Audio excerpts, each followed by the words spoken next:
Hey, welcome to Planetary Pennies, Astrology Overview and Look at the month ahead of October 2020. Before I start, some people have been telling me they're finding it difficult to find their particular sun sign, and they don't particularly want to read or listen to all the other sun signs, which I fully understand, unless of course you know your ascendant or your moon sign, and then you can also look at those for yourself. So my lovely tech guy Jerry has just given me a brief description so that I can explain to you how you find your particular sun sign. So if you look down here at the bottom of the video here, you should see a little arrow. I think at this point it's probably pointing upwards, but it has something written on it that says show more. Now what you have to do is you click on show more and a description box drops down, and then you will see like an index for all the signs. So you'll have, Leo, and it'll start with the overview for October plus Leo's astrology. So that way I'm hoping it'll be a lot easier for you to navigate around this channel. Okay, so with no further ado, and I really hope that helps to explain it, I will continue with October's overview. So we are now in Libra season.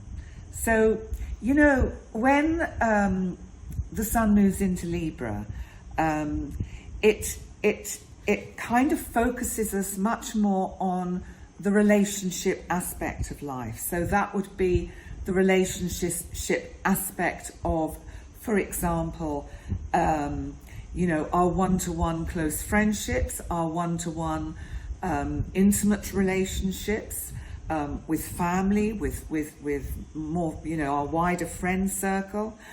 I also think, because when I looked at the chart, and I'm going to go over that briefly in a minute, when I looked at the chart for October, there is actually a pretty strong emphasis, in spite of the sun being in Libra, there is an emphasis on relationships.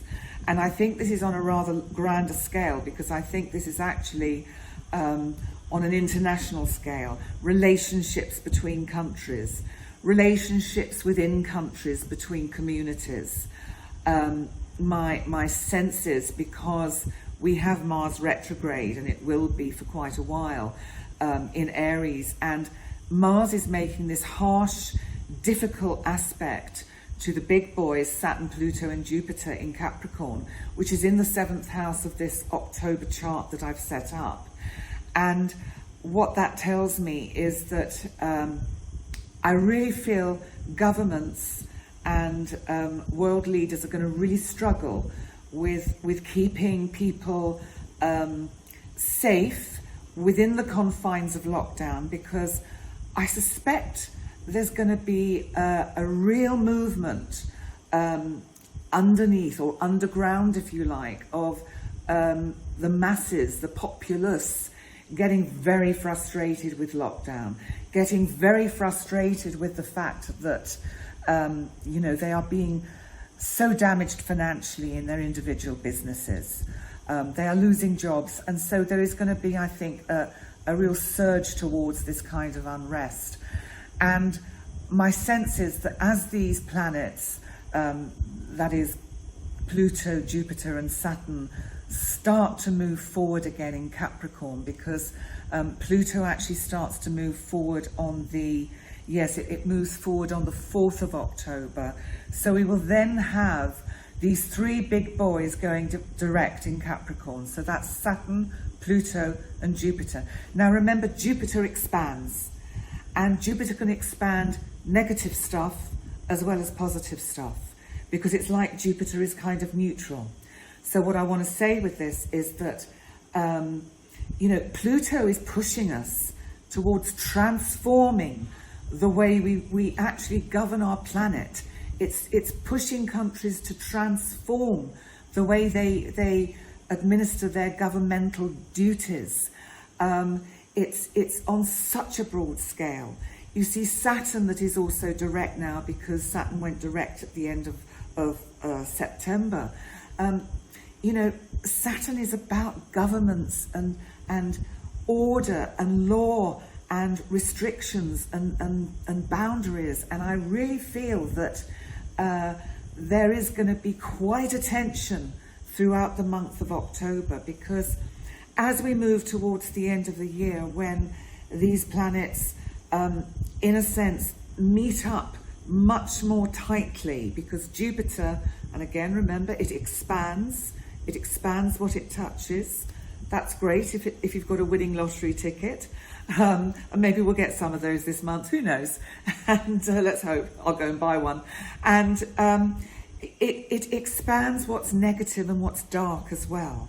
So, you know, we also have to remember that we're moving towards the US elections. And we've seen in other years how tense things get throughout the world as we observe what's happening on the United States stage in these kind of events that have to unfold. So what I'm saying on a more personal level is, be mindful of your close personal relationships. Be mindful of short tempers with each other. I notice, for example, on social media, one gets a lot of kind of attacking going on between people. You know, there's the pro-masks against the anti-masks. There's the pro-vaxxers against the anti-vaxxers. I mean, people, we've all got to try and live together in harmony. And at this point, does it matter on one level who's right and who's wrong? It's just that perhaps we have differences of opinion. And I think if we can respect each other's differences of opinion, as we all strive towards building a stronger future and somehow pulling together the dramatic change that this planet is kind of going through at the moment, if we go with that, because, you know, when you when a branch holds itself firm against the wind will snap it and break it. If it bends, then it can survive. And I think one of the underlying symbols for me about this month is that what we have to do is actually bend with that force of the wind. We've got to bend with the force of Saturn and Pluto and Jupiter moving towards their final kind of meeting in November, I think it is, when they finally all get together. The other thing I want to talk about before I move on to your individual signs is that we have a Mercury retrograde this month. Now, please don't fear Mercury retrograde. It can be a good thing, because it can give all of us, including the government, second chances to tweak things, to get things right this time. You know, as countries throughout the planet are beginning to see that they may have to enforce larger lockdowns again because of this kind of second wave that, I don't know whether the first wave ever went away, to be quite honest, but we have this kind of surge in virus cases.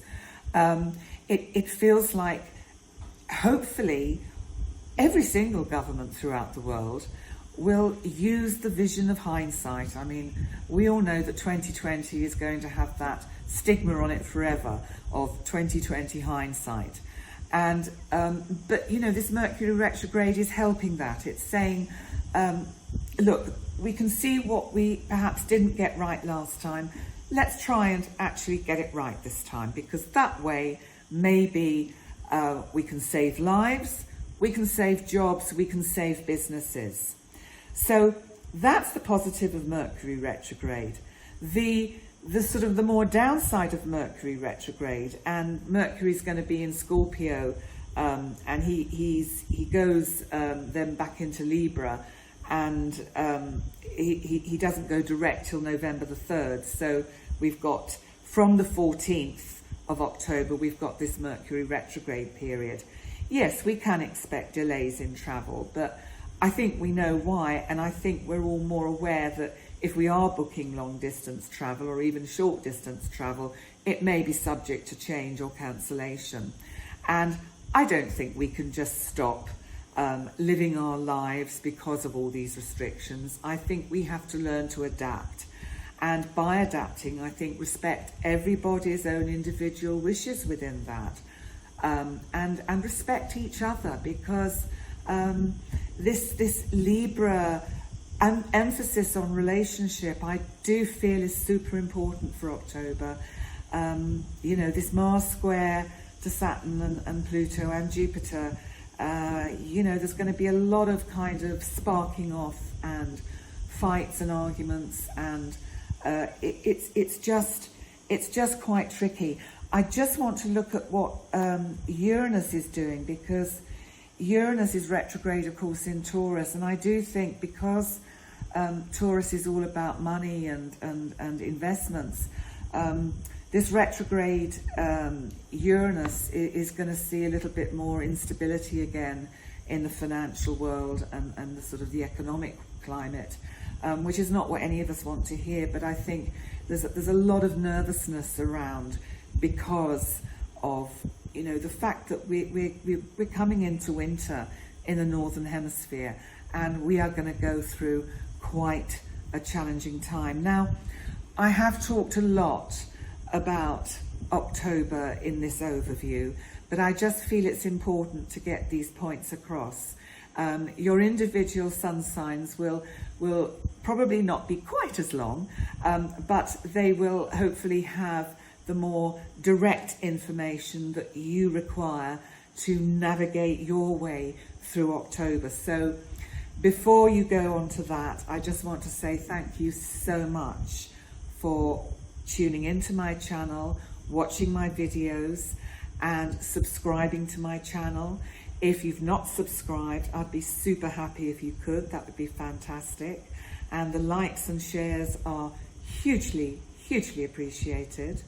And also, if you would like to book a personal one-to-one session with me for astrology or life coaching, or you'll probably find it's a combination of both, in fact, then my website address is in the description box underneath the video. I think it's also just written here in the bottom of the video. So that's all I want to say for now. And so until next month, enjoy your October horoscopes. Thank you.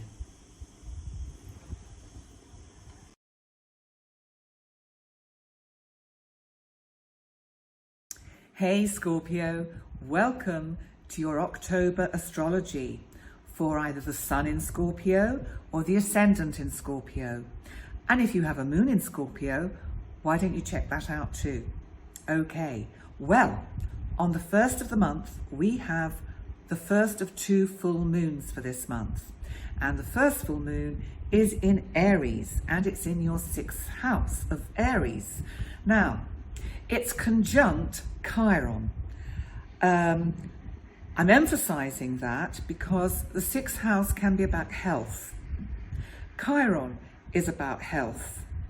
And this full moon is conjunct Chiron.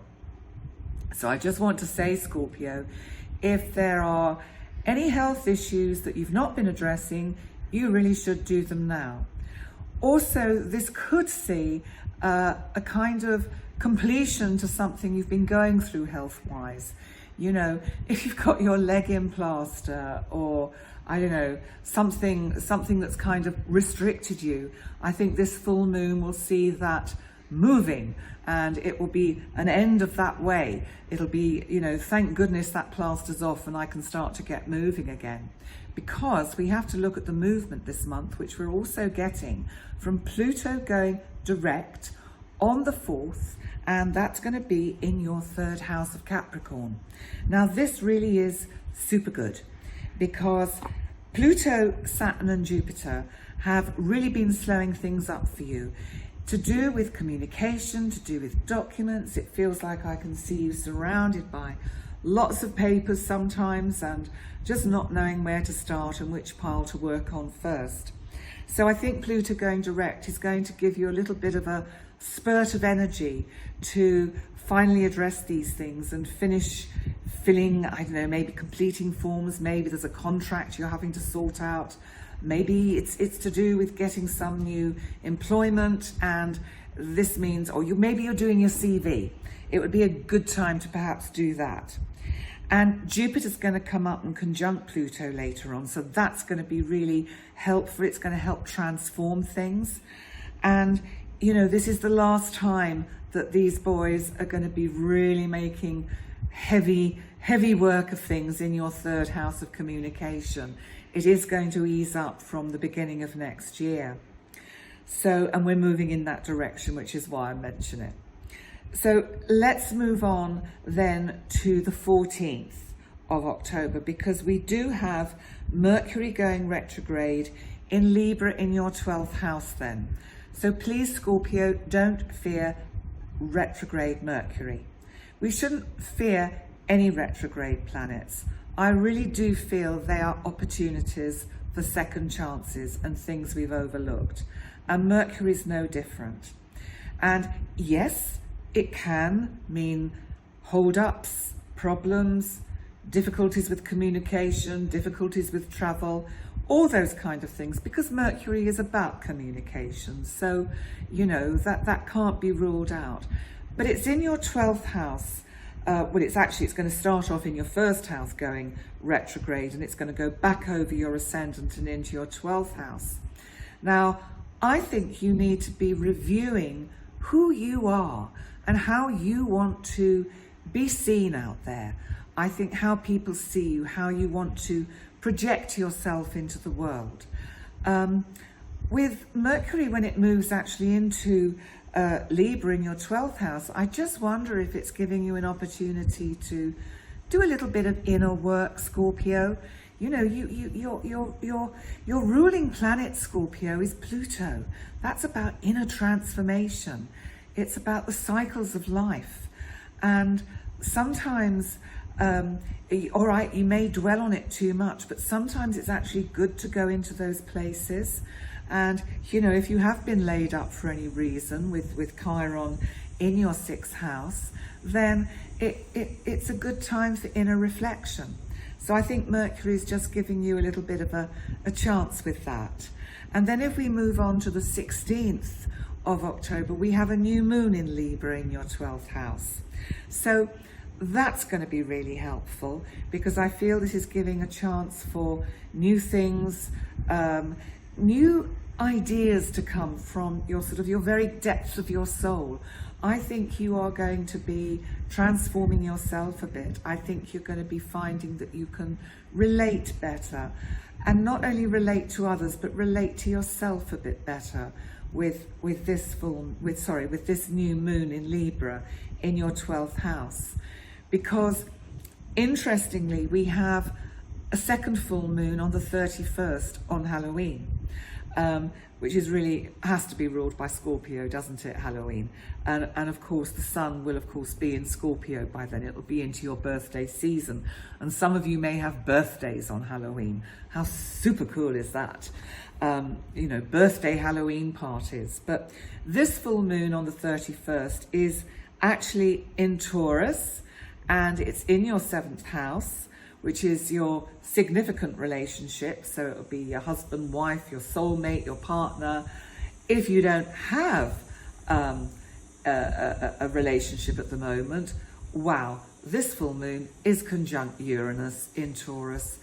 Then that could change very suddenly, and your status of singledom could become a duo incredibly unexpectedly and in the most surprising way.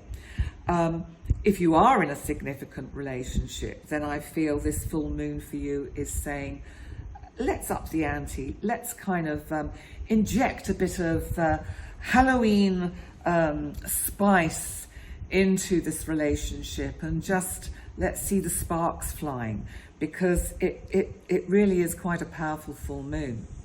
So an interesting month ahead for you, Scorpio. As I say, it's leading into your birthday season, so that's going to be for next month, for November. But for now, Scorpio, I really would like to say thank you so much for tuning into my channel and watching your October astrology. And I'd also like to say, if you've not yet subscribed to my YouTube channel, I'd be really super thrilled if you could do that. You just click the subscribe button, which is underneath this video, just down there. And also, if you would like to have a one-to-one with me for either astrology or life coaching, and it's probably a mix of both because that seems to be the way I work. Also, you'll see my website address just down here at the bottom of the video. So, in the meantime, thank you, Scorpio, and I wish you a really blessed month, and I'll see you next time. Bye for now.